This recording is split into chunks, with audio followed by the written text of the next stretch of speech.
8వ అధ్యాయము. మరియు యెహోవా, నీవు గొప్ప పలక తీసుకొని మహేరు, షాలాల్, హాష్బజ్ అను మాటలు సామాన్యమైన అక్షరములతో దాని మీద రాయుము. నా నిమిత్తము నమ్మకమైన సాక్ష్యము పలుకుటకు యాజకుడైన ఊరియాను, ఎబెరెక్యాయు కుమారుడైన జకర్యాను సాక్షులనుగా పెట్టెదనని నాతో చెప్పగా, నేను ప్రవక్త యొద్దకు పోతిని. ఆమె గర్భవతి అయి కుమారుని కనగా, యెహోవా అతనికి మహేరు, షాలాల్, హాష్బజ్ అను పేరు పెట్టుము. ఈ బాలుడు నాయన, అమ్మ అని అననేరక మునుపు అష్షూరు రాజును అతని వారును దమస్కు యొక్క ఐశ్వర్యమును, షోమ్రోను దోపుడు సొమ్మును ఎత్తుకొని పోవుదురనెను.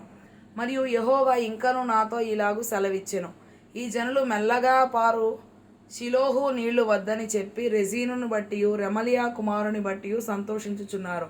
కాగా ప్రభువు బలమైన యూఫ్రటీసు నది విస్తార జలములను అనగా అష్షూరు రాజును అతని దండంతటిని వారి మీదికి రప్పించును. అవి దాని కాలువలన్నిటి పైగా పొంగి ఒడ్డులన్నిటి మీదను పొర్లి పారును. అవి యూదా దేశంలోనికి వచ్చి పొర్లి ప్రవహించును. అవి కుతికల లోతగును. ఇమ్మానుయేలు పక్షి తన రెక్కలు విప్పునప్పటి వలె దాని రెక్కల వ్యాపకము నీ దేశ వైశాల్యమంతటను వ్యాపించును. జనులారా రేగుడి, మీరు ఓడిపోవుదురు. దూరదేశస్థులారా మీరందరూ ఆలకించుడి. మీరు నడుము కట్టుకొనినను ఓడిపోవుదురు. నడుము కట్టుకొనినను ఓడిపోవుదురు. ఆలోచన చేసుకొనినను అది వ్యర్థమగును. మాట పలికినను అది నిలువదు. దేవుడు మాతోనున్నాడు. ఈ జనుల మార్గమున నడవకూడదని యెహోవా బహుబలముగా నాతో చెప్పియున్నాడు. నన్ను గద్దించి ఈ మాట సెలవిచ్చెను. ఈ ప్రజలు బందుకట్టు అని చెప్పునదంతయు బందుకట్టు అనుకొనకుడి. వారు భయపడు దానికి భయపడకుడి. దాని వలన దిగులు పడకుడి. సైన్యములకు అధిపతి అగు యెహోవాయే పరిశుద్ధుడనుకొనుడి. మీరు భయపడవలసిన వాడు ఆయనే.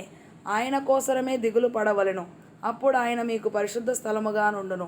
అయితే ఆయన ఇశ్రాయేలు యొక్క 2 కుటుంబములకు తగులు రాయిగాను అభ్యంతరము కలిగించు బండగాను ఉండును. యెరూషలేము నివాసులకు బోనుగాను చిక్కు వలగాను ఉండును.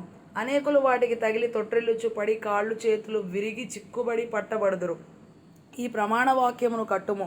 ఈ బోధను ముద్రించి నా శిష్యులకు అప్పగింపుము. యాకోబు వంశమునకు తన ముఖమును మరుగు చేసుకొను యెహోవాను నమ్ముకొను నేను ఎదురు చూచుచున్నాను. ఆయన కొరకు నేను కనిపెట్టుచున్నాను.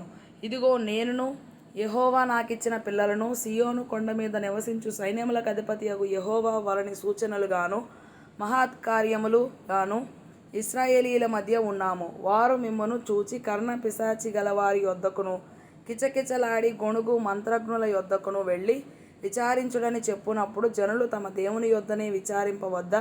సజీవుల పక్షముగా చచ్చిన వారి యొద్దకు వెళ్ళదగునా? ధర్మశాస్త్రమును ప్రమాణ వాక్యమును విచారించుడి. ఈ వాక్య ప్రకారము వారు బోధించని ఎడల వారికి అరుణోదయము కలగదు. అట్టి వారు ఇబ్బంది పడుచు ఆకలిగొని దేశ సంచారము చేయుదురు. ఆకలిగొనుచు వారు కోపపడి తమ రాజు పేరను తమ దేవుని పేరను శాపములు పలుకుచు మీద చూతురు. భూమి తట్టు తేరి చూడగా బాధలను అంధకారమును దుస్సహమైన వేదనయు కలుగును. వారు గాఢాంధకారములోనికి తోలివేయబడెదరు.